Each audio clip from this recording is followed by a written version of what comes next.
Assalamualaikum warahmatullahi wabarakatuh. Hamdan wa syukranillah wassalatu wassalamu ala Rasulillah sallallahu alaihi wasallam amma ba'du. Anak-anakku semua yang dirahmati Allah, ketemu lagi nih dengan Abi Hilman di materi PAI SMP kelas 8 dengan tema rendah hati, hemat dan hidup sederhana. Oke, mari kita awali pembelajaran kita hari ini dengan membaca basmalah. Bismillahirrahmanirrahim. Mudah-mudahan kita mendapatkan ilmu yang bermanfaat pada materi kali ini. Baik, sebelum kita mulai, marilah kita menyimak sebuah hadis dari Abu Hurairah radhiyallahu an. Ia berkata, Rasulullah shallallahu alaihi wasallam bersabda, "Lihatlah orang yang berada di bawahmu dan jangan melihat orang yang berada di atasmu, karena yang demikian itu lebih patut agar kalian tidak meremehkan nikmat Allah yang telah diberikan kepadamu." Hadis riwayat Bukhari dan Muslim. Intinya adalah mari kita syukuri apa yang telah Allah berikan kepada kita. Jangan kita memikirkan apa yang Allah berikan kepada orang lain.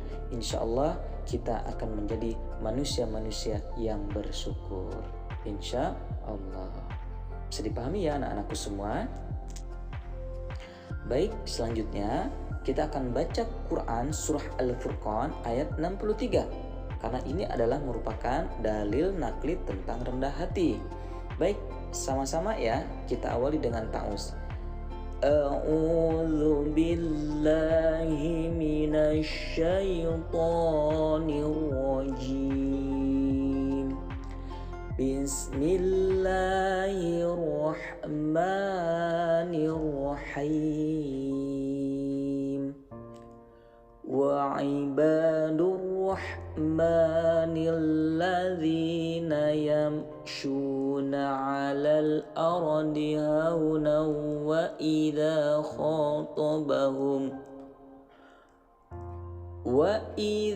khatabahumul jahiluna qalu salama. Shadaqallahul azim.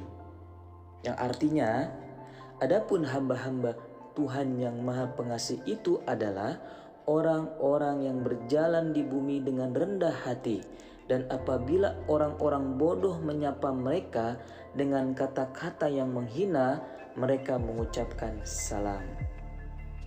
Baik, nanti inti daripada Quran surah Al-Furqan ayat 63 kita akan bahas di berikutnya. Penjelasan rendah hati. Quran surah Al-Furqan ayat 63. Yang pertama, akhlak orang beriman yaitu bersikap lemah lembut dan juga sopan. Lalu kemudian sikap rendah hati akan mendapat rahmat Allah Subhanahu wa taala. Nah, kalau kita memiliki sikap rendah hati, maka kita akan mendapatkan rahmat dari Allah Subhanahu wa taala. Lalu kemudian rendah hati disebut juga tawadu, yaitu sikap merendahkan hati kita di hadapan Allah Subhanahu wa taala. Lawan dari tawadu adalah takabur, yaitu merasa diri lebih tinggi dibandingkan dengan orang lain.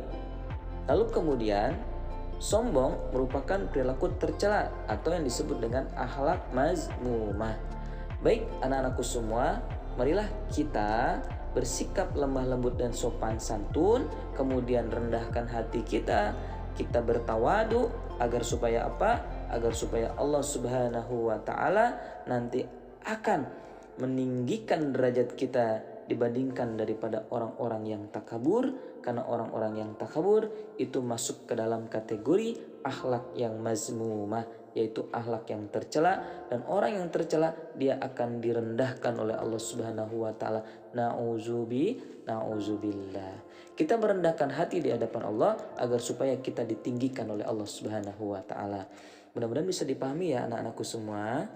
Nah, manfaat rendah hati yang pertama nih, kalau kita rendah hati apa manfaatnya? Yang pertama, mendapatkan simpati dari orang lain. Orang lain akan simpati kepada kita, akan hormat kepada kita, akan senang apabila berteman dengan kita. Yang kedua, memiliki banyak teman, karena orang yang rendah hati pasti banyak yang menyukainya. Lalu kemudian yang ketiga, hati menjadi tentram. Nah, kalau kita pengen tentram hidup, maka ayo kita rendah hati. Tidak boleh sombong. Alhamdulillah, materi rendah hati sudah Abi Himan jelaskan. Mudah-mudahan bisa dipahami dan dapat diamalkan dalam kehidupan sehari-hari. Mari kita tutup dengan hamdalah. Alhamdulillahirabbil alamin. Mudah-mudahan kita bisa bertemu lagi di materi berikutnya dalam keadaan sehat walafiat. Akhirul kalam. Assalamualaikum warahmatullahi wabarakatuh.